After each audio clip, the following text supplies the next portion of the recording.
Hello नमस्कार दोस्तों, स्वागत है आपके अपने YouTube चैनल मेहरा क्लासेस में। और जैसे कि आप सभी को पता है कि मध्य प्रदेश पटवारी की भर्ती के लिए नोटिफिकेशन काफ़ी पहले आउट हो चुका था, लेकिन कल से इसके फॉर्म भरना शुरू हो रहे हैं। जी हाँ दोस्तों, 5 जनवरी 2023 से लेकर 19 जनवरी 2023 तक हम इसका आवेदन कर सकते हैं।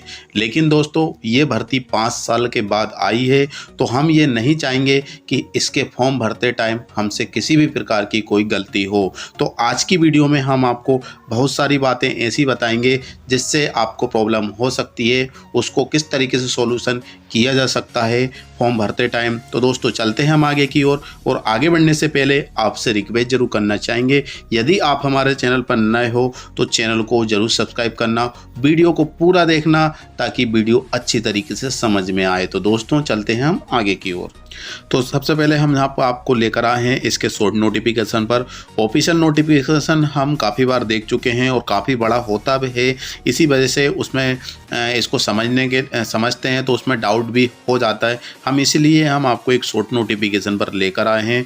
और दोस्तों ये आपको पता होगा भली भांति कि जब हम PEB professional examination board Madhya Pradesh कर्मचारी चयन मंडल, जिसका अभी नामकरण हुआ है नया, उस पर हम फॉर्म डालते हैं तो सबसे पहले हमारी प्रोफाइल बनती है। प्रोफाइल बनने के बाद हम किसी भी डिपार्टमेंट में कोई भर्ती निकलती है प्रोफेशनल उस पीईबी के माध्यम से, तो उस प्रोफाइल के माध्यम से फॉर्म भराया जाता है। मतलब एक बार हम प्रोफाइल बना लेते हैं तो समथिंग 2-3 साल तक उसको अपडेट नहीं करना पड़ता है। लेकिन जो प्रोफाइल बनती है दोस्तों, वो अपने आधार कार्ड से बनती है। आधार कार्ड में जो भी इंफॉर्मेशन होती है, जैसे कि हमारा नाम, date of birth, father name, बस इनके अलावा और कुछ नहीं, बस ये 2-3 चीज़ मेन रखाती है। इसके बाद जब उसको हम अपडेट करते हैं तो ऑटोमेटिक हम किसके माध्यम से प्रोफाइल बनेगी, क्या तो हमारा बायोमेट्रिक लिए से होगा या फिर हमारा OTP के माध्यम से प्रोफाइल में होगा। तो जब हमारी 10th की मार्कशीट में यदि आपका नाम जैसे कि रानी मेहर है और आपके आधार में सिर्फ रानी लिखा हुआ है, तो आपकी प्रोफाइल किसके माध्यम से बनेगी, आधार कार्ड के अकॉर्डिंग। लेकिन जब इसका फॉर्म भर दिया जाएगा और आप इसका एग्ज़ाम भी दोगे किसी भी तरीके से, और जब आपकी बाई चांस आपका एक एग्ज़ाम निकल जाता है, क्वालिफाई हो जाते हैं, और जब आपके डॉक्यूमेंट वेरिफिकेशन होगा तब आपको वहाँ पे दिक्कत होगी। मतलब आपकी जो 10th की मार्कशीट है, 10th की मार्कशीट में आपका नाम है रानी मेहर, और इसके बाद आपका जो फॉर्म होगा वो वहाँ पर किसके माध्यम से है, वो आधार कार्ड के अकॉर्डिंग है। तो आधार कार्ड में आपका नाम जो दिया गया है वो सबसे पहले तो आपकी 10वीं की मार्कशीट के अकॉर्डिंग होना चाहिए।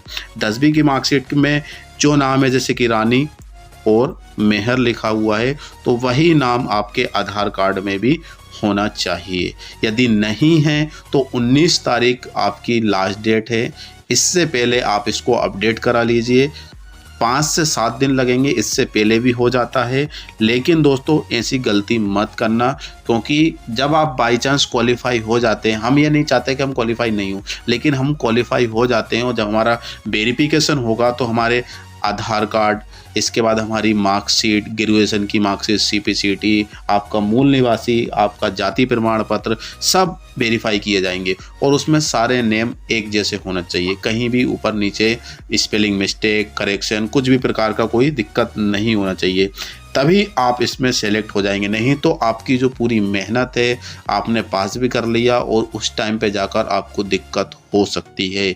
तो मैं नहीं चाहूँगा दोस्तों कि आपको ये दिक्कत हो, इसीलिए मैं आपको बता रहा हूँ कि आपका आधार कार्ड में name, date of birth 10th के अकॉर्डिंग होना चाहिए। नहीं है तो उसको प्लीज़ अपडेट करा लीजिए। 10 तारीख तक आसपास इसकी अपडेट हो जाएगी और इसके बाद फॉर्म डाल सकते हैं, क्योंकि प्रोफाइल से फॉर्म भरता है और प्रोफाइल बनती है आपके आधार कार्ड से। और फिर जब हम उसमें नाम एडिट करेंगे तो हमारा क्या, जब 10th की इन्फॉर्मेशन डालेंगे तो मिसमैच बताएगा, मतलब हम प्रोफाइल ही नहीं बनेगी। यदि हम 10th के आधार कार्ड के अकॉर्डिंग डाल देंगे तो फिर 10th का मिसमैच हो जाएगा, तो इससे आपको अच्छा खासी नुकसान हो सकती है। तो दोस्तों ध्यान रखना इस बात का, क्योंकि 5 साल के बाद ये नोटिफिकेशन आया है, हमारे पास अच्छा खासा मौका है। 2023 में चुनाव भी होने को है और चुनाव के अकॉर्डिंग बहुत सारी भर्तियां हैं अलग अलग विभागों में, तो हम ये नहीं चाहेंगे कि हमें किसी प्रकार की दिक्कत हो। और इस साल 2023 में कहीं ना कहीं हमें सेट होना है, एक जॉब लेना है, क्योंकि 5 साल के बाद ये इन्फॉर्मेशन नोटिफिकेशन आई है। तो यहाँ पर हम देख सकते हैं शॉर्ट नोटिफिकेशन के माध्यम से हम फिर से आपको एक बार समझा रहे हैं। विभाग का नाम राजस्व विभाग, अन्य विभाग है, परियोजना करने वाले विभाग यहाँ पे देख सकते हैं मध्य प्रदेश कर्मचारी चयन मंडल है, और ग्रुप का नाम है ग्रुप 2 सब ग्रुप 4, पद का नाम पटवारी और अन्य पद के लिए निकली हुई है भर्ती। कुल पद आप यहाँ पे देख सकते हैं 9073 बढ़कर हो चुकी है। इसमें कुछ पद विकलांग पद के लिए है, कुछ पटवारी पद के लिए है। हमारे फॉर्म भरने की जो स्टार्टिंग जो डेट है वो 5 जनवरी 2023 से स्टार्ट हो रही है, जैसे कि कल से, और अंतिम तिथि है वो 19/1/2023 से।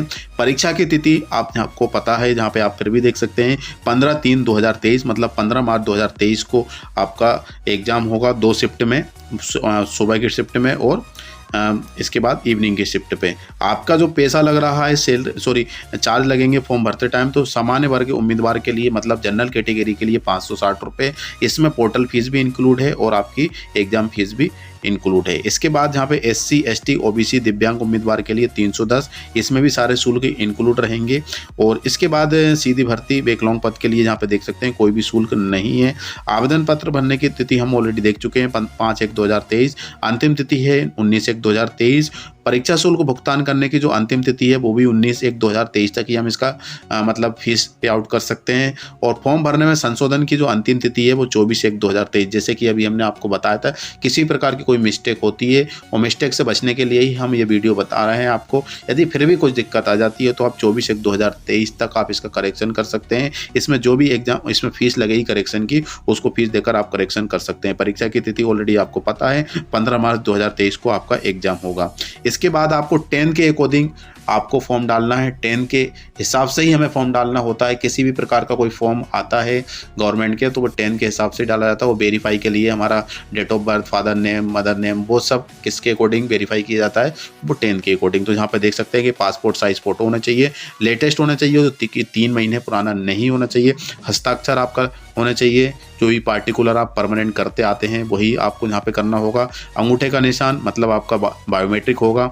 इसके बाद 10वीं की मार्कशीट लगेगी, जाति प्रमाण पत्र यदि हो तो, क्योंकि आप कैटेगरीज वाइज है तो आपको जाति प्रमाण पत्र लगेगा। विकलांगता प्रमाण पत्र यदि आप विकलांग कैटेगरी से है और है आपके पास तो इसकी ज़रूरत पड़ेगी आपको। शैक्षणिक योग्यता की मार्कशीट मतलब इसमें क्या मांगी गई है, आपकी ग्रेजुएशन मांगी गई, डिप्लोमा, वो आपको यहाँ पे चाहिए इसकी इन्फॉर्मेशन के लिए। इसके बाद यहाँ का आपका जो एग्जाम पैटर्न है वो आपको ऑलरेडी पता ही है, 200 मार्क्स का आपका क्वेश्चन पेपर होगा, जहाँ पे आप देख सकते हैं कि आपके समान विज्ञान, समान हिंदी, समान इंग्लिश और समान गणित से 100 मार्क्स, समान ज्ञान एवं अभिरुचि, सामान्य कंप्यूटर ज्ञान, सामान्य तार्किक योग्यता और समान प्रबंधन से यहाँ पे देख सकते हैं कि आपके 100, तो टोटल यहाँ पे हो जाएंगे 200।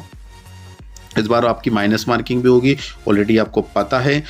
MPP पटवारी रिक्रूटमेंट एग्जाम सेंटर, तो सेंटर आपके 13 सेंटर बनाए जाएंगे 13 जिलों में, जहाँ पे देख सकते हैं, जिसमें भोपाल, ग्वालियर, इंदौर, जबलपुर, उज्जैन, रतलाम, सतना, खंडवा, नीमच, मंदसौर, सीधी, रीवा और सागर। और यदि आवेदकों को संख्या बढ़ती है तो एग्जाम सेंटर भी बढ़ाए जा सकते हैं। तो ध्यान रखना, बहुत टाइम के बाद ये भर्ती आई है तो जाहिर सी बात है कि आवेदक तो बहुत भारी से भारी मात्रा में इसमें फॉर्म डालेंगे और इसकी आपको बताएंगे वो कितने फॉर्म डालेंगे। इसका फॉर्म भरना स्टार्ट होने दीजिए।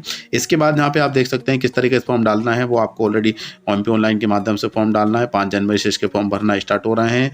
और इसके बाद आपकी जो सैलरी है, तो यहाँ पे तो सैलरी अपडेट नहीं की है उन्होंने सही से, लेकिन 35,000 के आसपास इसकी सैलरी है नई, जो कि अभी अभी अपडेट हुई है। 19 तारीख इसकी लास्ट डेट है। ग्रेजुएशन की आपकी मार्कशीट लगेगी। इसके बाद यहाँ पे आप देख सकते हैं कि अनुसार आवेदक की अधिकतम आयु 40 वर्ष होनी चाहिए, साथ ही आरक्षित वर्ग की आयु सीमा छूट रहेगी। तो यहाँ पर ये शॉर्ट नोटिफिकेशन के माध्यम से आप समझ चुके हैं। और इसके बाद जो भी इन्फॉर्मेशन आपको चाहिए, कोई भी डाउट हो तो प्लीज़ हमें यूट्यूब कमेंट सेक्शन में कमेंट कर सकते हैं। हम पूरी कोशिश करेंगे आपके जो भी डाउट है उसको क्लियर करने का, लेकिन गलती मत करना, बार बार हम आपसे रिक्वेस्ट कर रहे हैं। और आज के लिए बस इतना ही, फिर से मिलेंगे नई अपडेट के साथ। मेरा क्लासेस की ओर से आप सभी को शुभकामनाएं। अच्छे से फॉर्म फिल कीजिए और उसकी तैयारी कीजिए और उस एग्जाम को क्वालिफाई कीजिए। तो दोस्तों मिलते हैं नई नोटिफिकेशन के साथ, जब तक के लिए जय हिंद, जय भारत।